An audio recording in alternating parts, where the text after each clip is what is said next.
Bismillahirrahmanirrahim. Assalamualaikum warahmatullahi wabarakatuh. Bab ibadah tahun 3. Sunat ab'ad dan sunat hayat.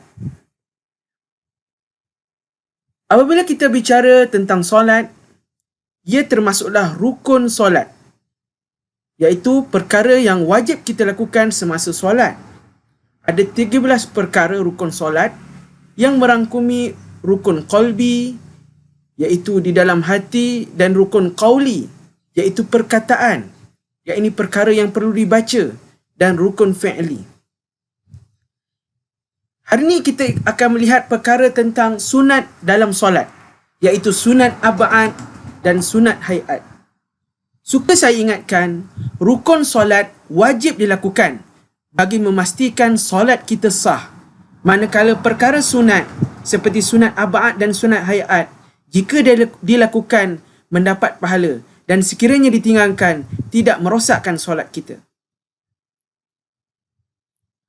Rukun solat terdapat 13 perkara, dan pastikan semasa kita solat fardu, ke-13 perkara ini telah kita lakukan sebaiknya. Barulah solat kita sah. Manakala perkara sunat ab'ad dan perkara sunat hayat hendaklah kita lakukan bagi meningkatkan mutu solat kita, menambah kekhusyukan dan meningkatkan pahala. Ini adalah pembahagian rukun-rukun solat yang telah kita pelajari sebelum ini. Rukun qalbi ialah berkenaan hati, iaitu niat. Niat hendaklah dilakukan di dalam hati semasa kita takbiratul ihram. Mulut kita menyebut lafaz Allahu Akbar, manakala di dalam hati kita berniat solat apa yang akan kita lakukan. Seterusnya rukun qauli ialah berkenaan perkataan, iaitu rukun yang perlu disebut dan dibaca, iaitu takbiratul ihram, iaitu lafaz Allahu Akbar, membaca surah Al-Fatihah pada setiap rakaat, membaca tahiyat akhir, selawat ke atas Nabi dalam tahiyat akhir, dan memberi salam.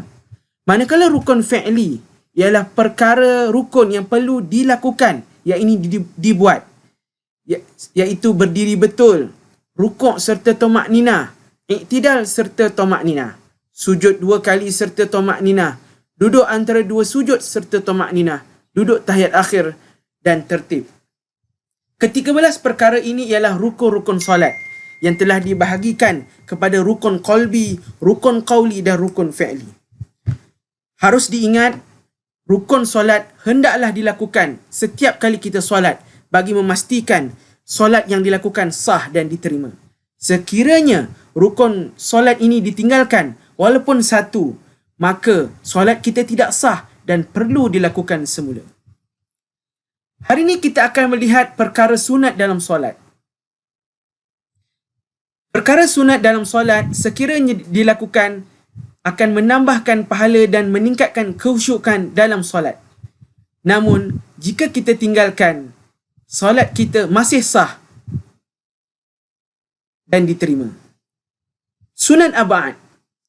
Sunat ab'ad ialah amalan sunat yang amat dituntut, iaitu yang amat disuruh kita lakukan, dan jika ditinggalkan, diganti dengan sujud sahwi.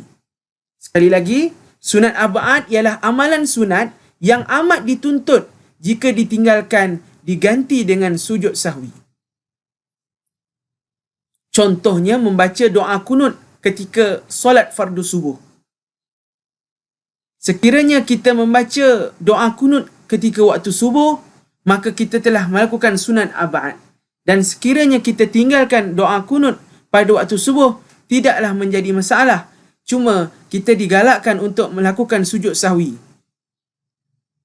Perkara sunat yang kedua ialah sunat hayat. Sunat hayat ialah amalan sunat yang dituntut untuk kita lakukan, dan jika kita tinggalkan, tidak perlu diganti dengan sujud sahwi. Contohnya membaca doa iftitah ketika mana kita berada semasa rakaat pertama setiap kali kita solat. Sebelum kita membaca Al-Fatihah, biasanya kita membaca doa iftitah, dan membaca doa iftitah ialah perkara sunat hayat. Sekiranya kita tinggalkan, ia tidak menjadi masalah. Solat kita masih sah dan kita tidak perlu melakukan sujud sahwi. Itu ialah perbezaan antara sunat ab'ad dan sunat hayat. pendek kata, sunat ab'ad dan sunat hayat ialah perkara sunat dalam solat. Sekiranya kita lakukan perkara sunat ini, maka kita akan mendapat pahala yang lebih dan juga menambah kekhusyukan dalam solat. Dan sekiranya kita tinggalkan, ia tidak menjadi masalah terhadap solat kita. Solat kita masih sah dan diterima. Akan tetapi, jika ia perkara sunat ab'ad, kita digalakkan melaksanakan sujud sahwi sekiranya kita meninggalkan perkara sunat ab'ad. Manakala jika kita tinggalkan sunat hayat, tidak perlu berbuat sujud sahwi. Perkara sunat dalam solat. Sunat ab'ad, amalan sunat yang amat dituntut dan jika ditinggalkan diganti dengan sujud sahwi. Contohnya membaca doa kunut. Sunat hayat, amalan sunat yang dituntut jika ditinggalkan tidak perlu diganti dengan sujud sahwi. Contoh membaca doa iftitah. Sunat ab'ad, ini ialah beberapa perkara yang terkandung dalam sunat ab'ad. Yang pertama, duduk dan membaca tahiyat awal. Pada setiap kali solat fardu, kita mestilah melakukan tahiyat awal. Dan tahiyat awal ini terkandung di dalam sunat ab'ad. Dan kita perlu melaksanakan tahiyat awal ini dalam keadaan duduk. Manakala duduk itu kita hendaklah membaca tahiyat awal. Ini terkandung dalam sunat ab'ad. Yang kedua, membaca selawat ke atas Nabi Muhammad sallallahu alaihi wasallam dalam tahiyat awal, iaitu lafaz Allahumma salli ala Muhammad.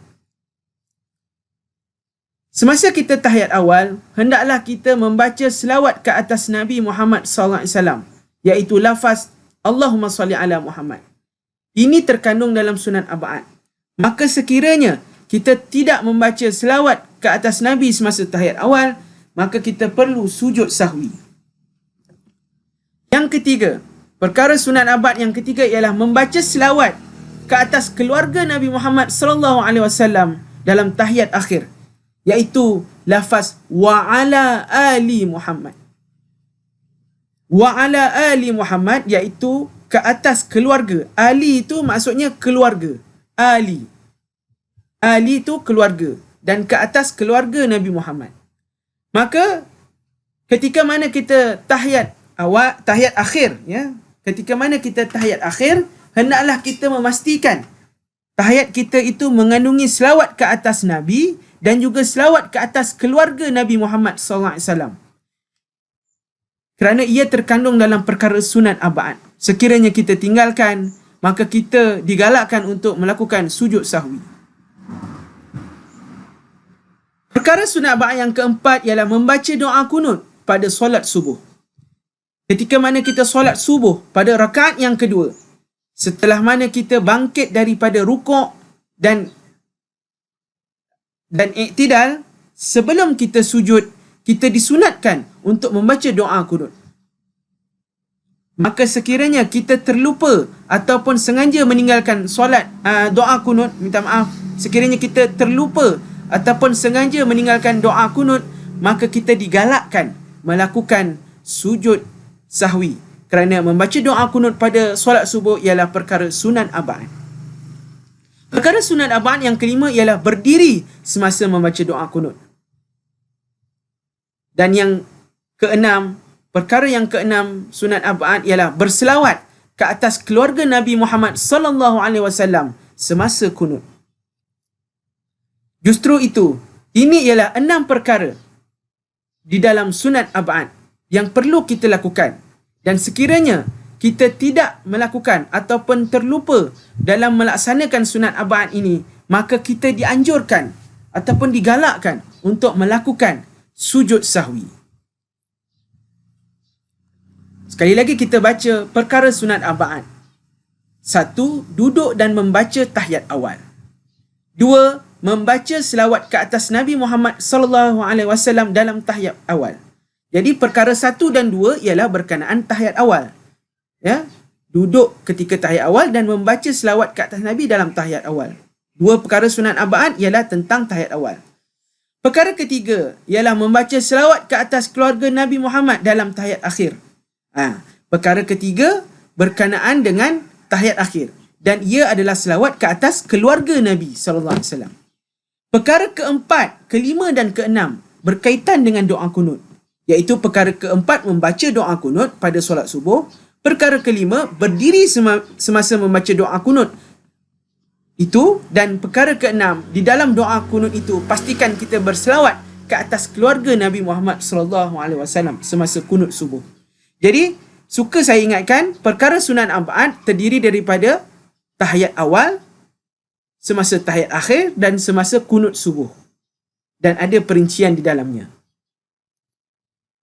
Mohon untuk murid-murid dapat menghafal perkara sunat arba'at kerana ini lebih mudah untuk kita membezakan perkara sunat arba'at dan sunat hayat. Kerana perkara sunat arba'at lebih adalah sedikit berbanding daripada perkara sunat arba'at yang perkara sunat hayat yang lebih banyak. Saya ulang, mudah untuk murid-murid untuk menghafal perkara sunat arba'at kerana perkara sunat arba'at adalah sedikit berbanding perkara sunat hayat. Jadi, kita digalakkan untuk melaksanakan sujud sahwi sekiranya kita terlupa perkara sunat arba'at. Bagaimana cara kita melakukan sujud sahwi? Sujud sahwi ialah sujud yang dilakukan ataupun sujud sahwi ialah sujud 2 kali yang dilakukan sebelum kita memberi salam. Ia kita lakukan setelah kita membaca tahiyat akhir dan sebelum kita memberi salam ke kanan, kita melakukan sujud 2 kali. Itulah dinamakan sujud sahwi. Baiklah, inilah keadaannya ketika kita pada rakaat yang terakhir, sekiranya kita ingin melakukan sujud sahwi, maka kita duduk secara duduk iftirash. Ya, iaitu kaki kita duduk di atasnya. Kaki kiri kita duduk di atasnya seperti mana kita duduk tahiyat awal. Ini dinamakan duduk iftirash. Selepas itu kita membaca tahiyat akhir dahulu, dan setelah selesai membaca tahiyat akhir, sebelum kita memberi salam, kita sujud buat pertama kali. Selepas itu kita duduk antara 2 sujud dan kita sujud kali kedua. Kemudian barulah kita duduk secara duduk tawarruk, iaitu duduk tahiyat akhir. Dan kita memberi salam. Itulah tata cara ataupun kaedah kita melakukan sujud sahwi. Iaitu sujud 2 kali selepas kita membaca tahiyat akhir. Dan digalakkan untuk kita membaca bacaan sujud sahwi. Iaitu Subhana man la yanamu wa la yashu, bermaksud Maha Suci Allah yang tidak tidur dan tidak lupa. Ini ialah kaedah untuk kita melakukan sujud sahwi. Sujud sahwi dilakukan apabila kita meninggalkan perkara-perkara sunat arba'at, sama ada sengaja atau terlupa. Seterusnya kita lihat perkara berkenaan sunat hayat. Bagi perkara sunat hayat merangkumi perbuatan dan juga perkara sunat hayat bagi perbuatan. Yang pertama, mengangkat kedua-dua tangan ketika takbiratul ihram, rukuk, iktidal dan bangun selepas tahiyat awal. Mengangkat tangan. Ini adalah perbuatan, mengangkat tangan. Jadi kalau kita apabila kita melakukan solat, apabila kita bergerak antara rukun ke rukun, contohnya ketika takbiratul ihram, ketika rukuk, kita iktidal dan bangun selepas tahiyat awal, maka kita biasanya mengangkat tangan. Maka perbuatan mengangkat kedua-dua tangan ini ialah sunat hayat. Suka saya ingatkan, sunat hayat, sekiranya terlupa, tidak perlu kita lakukan sujud sahwi. Perkara yang kedua ialah meletakkan tangan kanan di atas bahagian tangan kiri ketika berdiri. Iaitu ketika kita solat dalam keadaan berdiri itu, kita akan meletakkan tangan di pinggang tu. Jadi tangan kanan di atas bahagian tangan kiri. Itu adalah perkara sunat hayat. Seterusnya, perkara ketiga ialah melihat ke tempat sujud. Perkara keempat dalam sunat hayat ialah duduk iftirash dan duduk tawarruk, iaitu kita duduk semasa tahiyat awal dan tahiyat akhir. Perkara kelima dalam sunat hayat ialah meletakkan kedua-dua tangan di atas peha ketika duduk tahiyat awal dan akhir. Dan perkara keenam, ketika kita palingkan muka ke kanan dan ke kiri ketika memberi salam. Itu ialah perkara sunat hayat dari segi perbuatan, iaitu benda yang kita lakukan. Jadi sekiranya kita terlupa ataupun kita tinggalkan perkara sunat hayat, maka solat kita masih sah dan diterima, dan kita tidak perlu untuk melakukan sujud sahwi. Perkara sunat hayat dari sudut bacaan pula ialah, pertama, melafazkan takbir intiqalat, iaitu lafaz Allahu Akbar ketika mengiringi setiap perpindahan perbuatan dalam solat. Contohnya ketika kita ingin rukuk, sujud, iktidal, duduk antara dua sujud, kita akan membaca Allahu Akbar. Maka lafaz Allahu Akbar itu ialah dinamakan takbir intiqalat. Takbir intiqalat ialah sunat hayat dari segi bacaan. Maka sekiranya kita tidak lakukan, ia tidak menjadi masalah, solat kita masih sah dan diterima. Dan kita tidak perlu melakukan sujud sahwi. Perkara kedua ialah membaca isti'azah sebelum membaca Al-Fatihah dan menyebut amin selepas Al-Fatihah. Isti'azah ialah membaca lafaz A'udzu billahi minasyaitonir rajim. Ingat, A'udzu billahi minasyaitonir rajim sebelum membaca Al-Fatihah ialah perkara sunat hayat. Sekiranya kita tidak membaca isti'azah ataupun A'udzu billahi minasyaitonir rajim, maka tidak menjadi masalah bagi solat kita. Solat kita masih sah kerana membaca isti'azah sebelum membaca Al-Fatihah ialah perkara sunat hayat. Namun, harus diingat, apabila kita membaca Al-Fatihah, mestilah kita membaca basmalah, iaitu Bismillahirrahmanirrahim. Kerana Bismillahirrahmanirrahim ialah salah satu daripada ayat dalam surah Al-Fatihah. Sekiranya kita tidak membaca Bismillahirrahmanirrahim, maka kita telah meninggalkan satu ayat daripada surah Al-Fatihah, maka solat kita tidak cukup rukun, iaitu surah rukun Al-Fatihah kita tidak lengkap, maka solat kita tidak sah.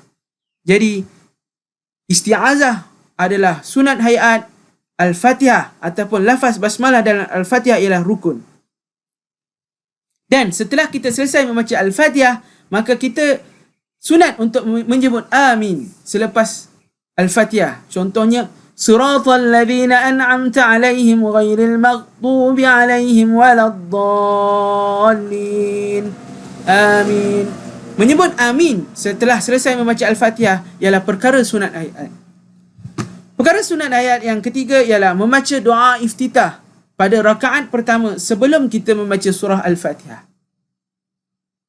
Contohnya iaitu bila kita takbiratul ihram, pada ketika mula kita solat Allahu Akbar, kita membaca doa iftitah dahulu, iaitu Allahu Akbaru kabira walhamdulillahi kathira wa subhanallahi bukratan wa asila, sehingga habis. Maka doa iftitah itu ialah terkandung dalam perkara sunat hayat. Perkara keempat dalam sunat hayat ialah membaca surah selepas membaca Al-Fatihah pada rakaat pertama dan kedua. Iaitu setelah kita membaca Al-Fatihah, kita disunatkan untuk membaca apa-apa saja surah yang kita hafal. Contohnya surah Al-Falaq, surah An-Nas ataupun surah Al-Ikhlas dan sebagainya. Surah-surah yang terdapat di dalam Al-Quran. Perkara sunat hayat yang kelima ialah menyaringkan suara pada bacaan Al-Fatihah dan surah pada rakaat pertama dan kedua ketika solat subuh, maghrib, isyak dan solat Jumaat. Menyaringkan suara bermaksud membaca dengan secara jahar, iaitu kuat, ketika solat fardu subuh, maghrib, isyak dan solat Jumaat. Ini lebih-lebih lagi dilakukan ketika solat berjamaah ataupun ketika solat bersendirian juga. Kita boleh menyaringkan sedikit bacaan surah ataupun bacaan Al-Fatihah ketika solat-solat yang disebutkan itu. Perkara keenam bagi sunat hayat ialah membaca tasbih ketika rukuk dan sujud. Iaitu tasbih ketika rukuk subhana rabbiyal azimi wa bihamdi, dan tasbih ketika sujud ialah subhana rabbiyal a'la wa bihamdi. Membaca tasbih ini ialah terkandung dalam perkara sunat hayat. Perkara ketujuh dalam sunat hayat ialah membaca sami Allahu liman hamidah dan rabbana lakal hamd ketika bangun daripada rukuk. Perkara ke-8 dalam sunat hayat ialah membaca doa ketika duduk antara dua sujud, iaitu Rabbighfirli warhamni wajibuni warfa'ni warzuqni wahdini wa'afini wa'fa'ani. Perkara ke-9 dalam sunat hayat ialah membaca selawat Ibrahimiyah. Selawat Ibrahimiyah dibaca ketika dalam tahiyat akhir, iaitu Allahumma salli ala Sayyidina Muhammad wa ala ali Sayyidina Muhammad kama sallaita ala Sayyidina Ibrahim wa ala ali Sayyidina Ibrahim wa barik ala Sayyidina Muhammad wa ala ali Sayyidina Muhammad kama barakta ala Sayyidina Ibrahim wa ala ali Sayyidina Ibrahim fil alamin innaka Hamidum Majid. Sekiranya kita kenal tadi, kita ada menyebut nama Nabi Ibrahim, maka selawat ini dinamakan selawat Ibrahimiyah. Maka membaca selawat Ibrahimiyah terkandung dalam sunat hayat. Perkara ke-10 ialah memberi salam yang kedua, iaitu setelah kita memberi salam pertama ke kanan, Assalamualaikum warahmatullahi, menyebut salam itu, maka kita disunatkan untuk menyebut sekali lagi salam kali kedua dan kita berpaling ke arah kiri. Suka saya ingatkan pada selawat pada tahiyat akhir itu tadi, lafaz tahiyat yang rukun ialah sehingga Allahumma salli ala Muhammad, ketika Allahumma salli ala Sayyidina Muhammad wa ala Muhammad. Setelah itu ialah selawat Ibrahimiyah.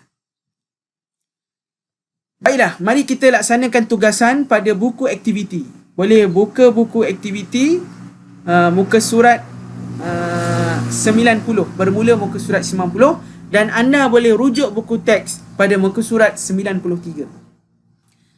Ini ialah berkenaan sunat abad dan hayat. Arahannya telah saya rumikan, iaitu tulis jawapan yang betul. Anda boleh berpandukan nota di sini untuk jawab soalan ini. Saya rasa mudah saja, boleh tengok ni ya, dan pindahkan maklumat. Ini jawapannya boleh pindah di sini. Baiklah, bagi muka surat 91, arahannya ialah tulis perkara sunat abad berdasarkan gambar. Jadi dekat sini saya telah memberi jawapan kerana ia agak dia berkaitan dengan gambar, jadi mungkin ada yang tak perasan, jadi tak apa, anda perlu salin saja jawapan ini dalam bentuk jawi ke dalam buku aktiviti masing-masing. Jadi kalau kita lihat perkara sunat abad nombor 1,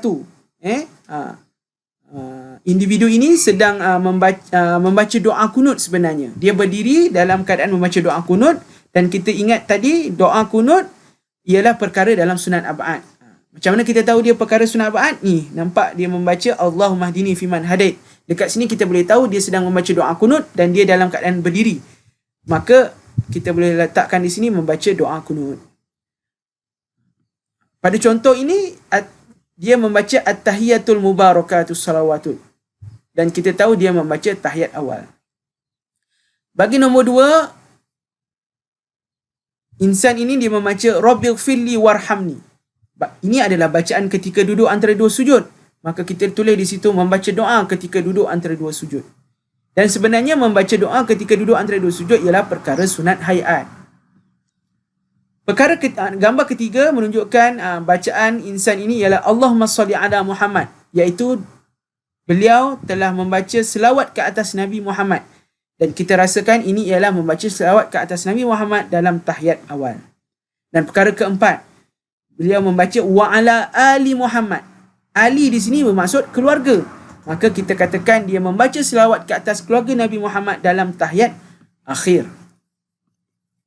Ini ialah perkara sunat abad. Dan pada muka surat 92, arahannya ialah tulis sunat abad atau sunat hayat pada pernyataan di bawah. Jadi sila tulis yang jawi ya, sunat. Oh, ini tersilap. Saya betulkan sedikit.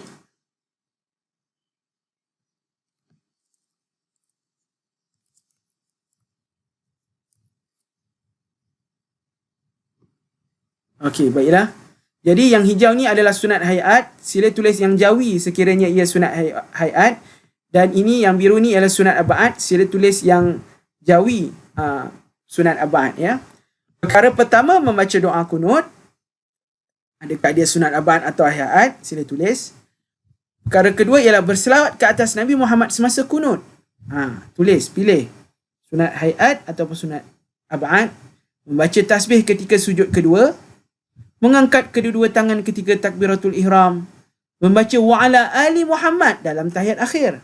Memberi salam yang kedua.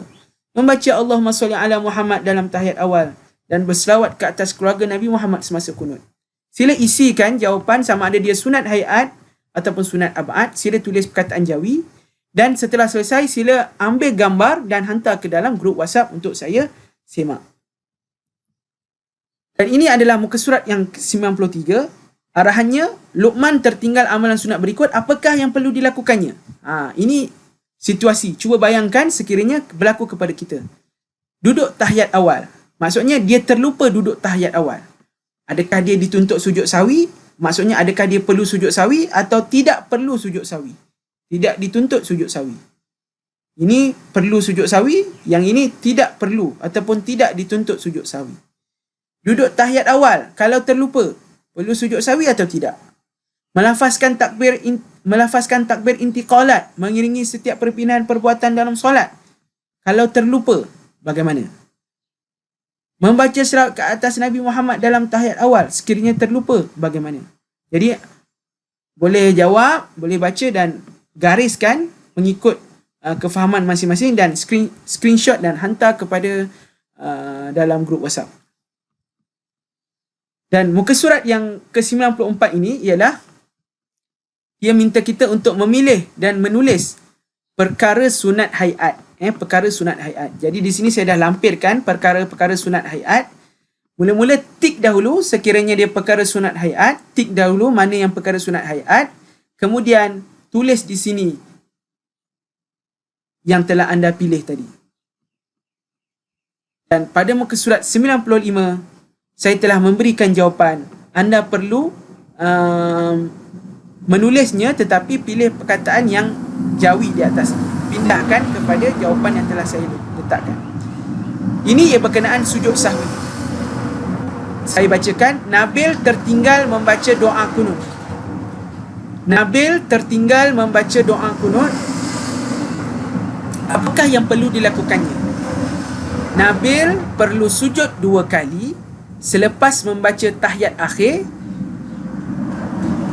Di dalam sujud, Nabil perlu tasbih Subhana man la yanamu wa la yas'u. Selepas itu, Nabil perlu duduk tawarruk sebelum memberi salam. Dan muka surat ke-96, arahannya tulis perlu sujud sawi atau tidak perlu sujud sawi pada situasi berikut. Sila tulis yang jawi. Ini tidak perlu sujud sawi, yang ini perlu sujud sawi. Baca kenyataan ini dan tulis sama ada perlu sujud sawi ataupun tidak perlu sujud sawi. Dan setelah selesai, ambil gambar dan hantar kepada WhatsApp. Itu sahaja pelajaran kita berkenaan sunat ab'ad dan sunat hayat pada hari ini. Kita berjumpa lagi pada masa yang akan datang. Selamat menonton dan selamat menjawab. Semoga Allah memberi kefahaman kepada anda semua berkenaan sunat ab'ad dan sunat hayat. Dan moga kita tergolong dalam golongan yang mendirikan solat. Sekian, wabillahi taufiq wal hidayah. Wassalamualaikum warahmatullahi wabarakatuh.